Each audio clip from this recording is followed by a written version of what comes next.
What's good? I'm Chump. This is my point of view. I watched Kill Tony on Netflix.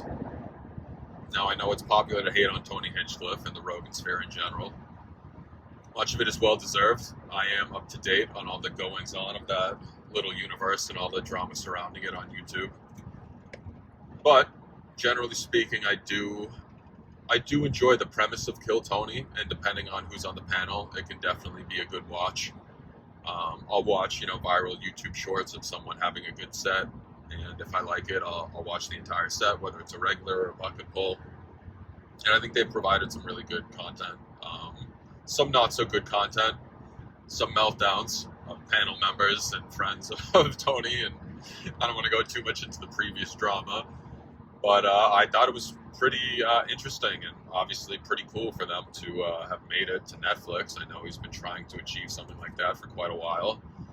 So I tuned in, and I made it about an hour and a half deep. I think that's plenty of time to give a take on what I thought went wrong during it. I don't think it was necessarily the best performance.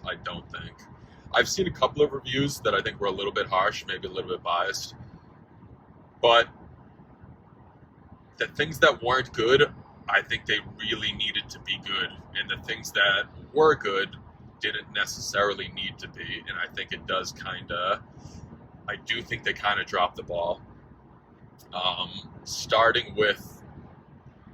Let's start with the regulars. Not the greatest performances, man. I saw the Estonian guy, Ari Madi, who I have definitely liked in the past. I've seen him be very funny.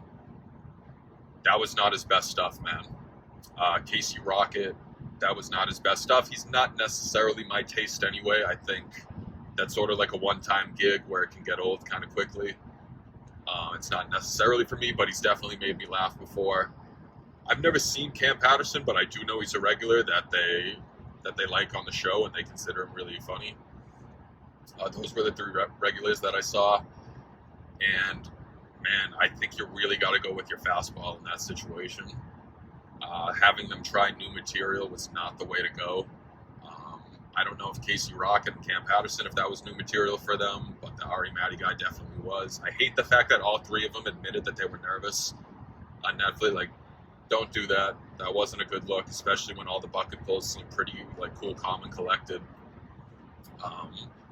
But yeah, I don't know if this is a series or if this was a special. The length of it made me think it was a special, and if it was a one-off, that is a massive miscalculation, man, to not just have them do their best shit. Just go up there, like the Estonian dude should have done his bit about the two gay guys at a restaurant, arguing.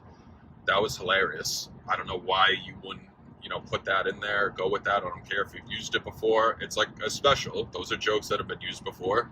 It's their best stuff. Do it again. Casey Rocket, I don't off the top of my head remember his best thing, but that definitely was not it. They tried to do the Dutchman's Key thing, do it in the way that it worked previously, where just out of nowhere you're in the middle of doing your thing and you spit out the key. He's not really a great interview either. The interview should have been pretty short with him. And then Cam Patterson, I've never really seen his act, but I got to imagine that's not his best stuff either. And I just don't. A lot of it was staged too, with the more famous guys coming on there and everything. It's like, if you're gonna stage some of it, and they're not necessarily like they've used that material before, although I'm not aware of all the bigger guys. It's not like I've seen their act, but elements of it you could tell was rehearsed, or they had a game plan going into it. With the regulars, it just seemed like just throwing shit at the wall and just kind of let's wing it. I just think that was not a good idea, and it did not shine a light. And that's kind of that's the main tenet of the show. You got the regulars, and then the bucket pulls they can suck, but if they suck, it's still funny. You can make fun of them. They have a little back and forth with the panel. They're not expected to be that good. The regulars are. You're trying to show hey, when you tune into this show, we got guys that come up here and kill, and it's they did not deliver. And that's unfortunate for them. That was a big, spot for them, obviously. And then the panel, I'd like to put, that's another main tenet of the show. These guys are going to be really funny. They had Joe Rogan on there. It's like, dude, that is, come on, man.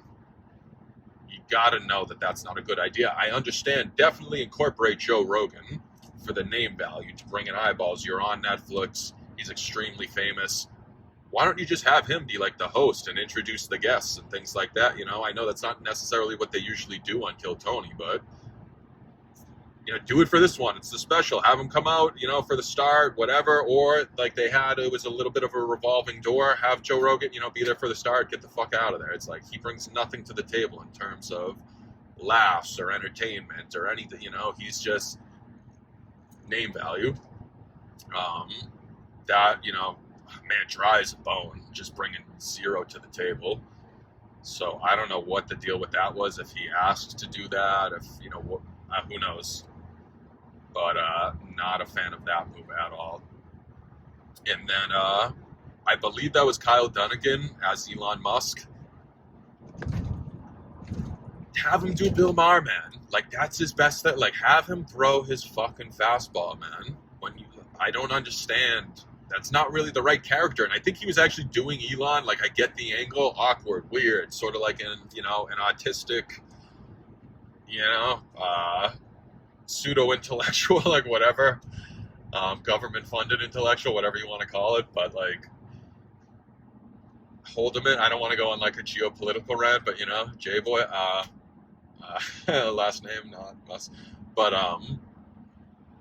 you know, it's like, that's not the character to do in this setting. And like, you know, he was kind of, I get what he was trying to do, but it wasn't really working and it didn't jive with the show and keeping things moving and everything. And it's like, this dude murders as Bill Maher and he fucking looks like him too, which is insane. You know, it's like the perfect character for him. You know, I just don't, maybe they had him come back and be Bill Maher later in the show. I don't know. But, you know, go out there, you know, to open the show with Elon Musk. Like, nah, man, that wasn't a good idea. Shane Gillis as Donald Trump was, I thought, really funny. That was a great idea.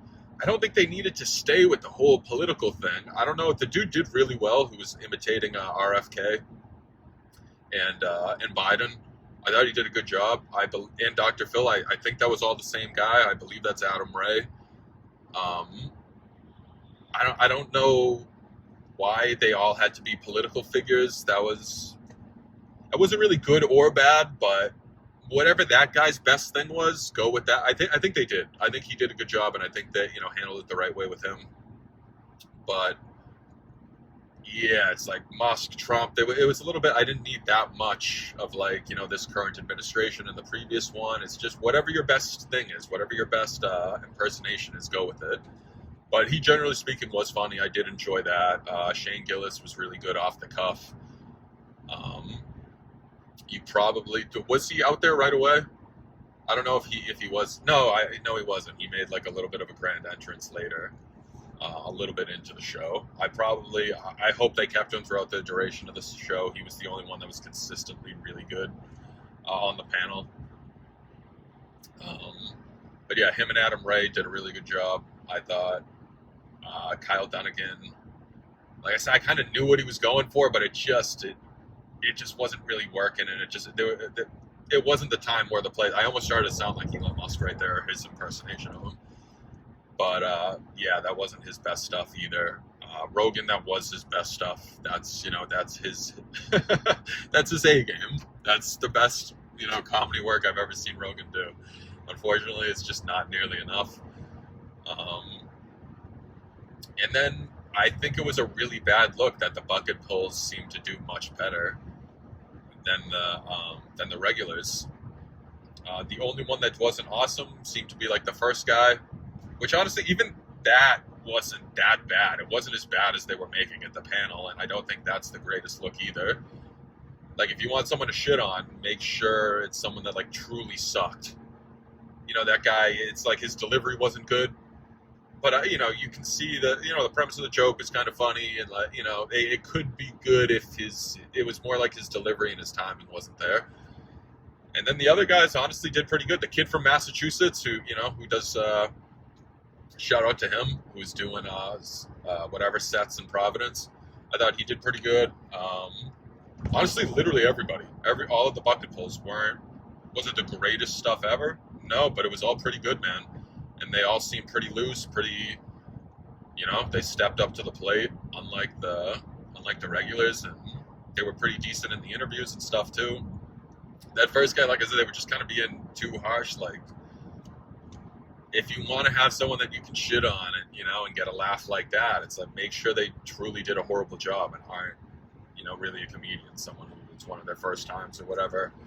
So that was a bit of miscalculation. I don't know if the bucket pulls, if that's an organic thing and those truly were the guys who just got randomly selected. If they weren't, and if that was staged, it's like really not. With that first one, just dropping the ball, man. Not a great choice. If they are random, then they made out pretty good with those. Obviously, the British guy wasn't random. That was someone they knew, who I guess is a public figure, pretty famous. But he did pretty well too. And I don't know. Do I have anything else to? Oh, I thought Tony sucked, man. I've seen him be funny before. That is not his best stuff. Red Band, even to open it. Man, they just did not. That is not a good showing for them. I don't think I laughed. I think maybe once I laughed at something Tony said, but I think he might have been really nervous too. Maybe he had an excuse of like, I'm putting this whole thing together. It was a lot. My head's all over the place. I'm trying to run the thing and, put on a show and be funny at the same time. But yeah, that was not his best stuff at all. That was not a good performance by him either. Basically, everyone involved in like Kill Tony on a consistent basis. Yeah, not a passing grade. If this was pass fail, I'd have to say fail for every one of them. If it was pass fail, I'd have to say pass for every one of them. And even the Jewish Vietnamese dude, it's that failed, but not as bad as just some of the guys that are supposed to definitely pass with flying colors. So. Yeah, I don't know. I guess that's my entire take on it. I'm curious too. If anyone watches this in the comments, let me know. Is this like a series? Was this a one-off? Tom Segura. I didn't really mention him. I don't think he brought much to the table at all. I don't think that's the type of guy to bring on there too. It's name value, but he's not really like an off-the-cuff, really funny guy. You know what I mean? He's, again, more name value. I've never seen his act, but I've heard his act is pretty good, or at least it used to be. Just on the panel, man, just not really. Can I think of anyone off the top of my head that would have been good on the panel? I don't know. They couldn't have got Theo Von. He's part of that world. Who else? I don't know, man. Before all the shit went down, you could add D'Elia and Callan, that type of vibe. People that are good off the cuff, you know what I mean? That are good at bantering and a back and forth. I don't know. Who's a guy that people find really funny, that are pretty likable and good in that situation. They did a good job by not doing Tom and Bert. I gotta give him that. Leave Bert out of this. Mark Norman's been funny on there. They couldn't have brought Mark Norman on there. Maybe they did later in the show. But not Tom. And even if they did, it's, again, like, put the best shit out there first, man. This is really long. People, right away. I would have gone with, like, Bill Maher and Donald Trump. Or, could have Shane Gillis, Mark Norman. Not that I love Mark Norman, but, he's clever. He's witty off the cuff. Probably Shane and Theo. Pay them whatever the fuck they want. Have them go out there right away. And then you bring in whatever the fuck I just said afterwards. Have the Adam Ray guy be on the panel, not just doing the act too. Maybe they did at some point. And, have Dunnigan as Bill Maher on there. And there you go. You're good. And like I say, you have Joe Rogan. All right, now this guy's going to give it up for this guy. And it's like, he's a consistent part of it. And we go, wow, Joe Rogan's there. But not, him trying to be funny or whatever. So, yeah, that's my take on it. Swing and a miss, I guess, at the end of the day.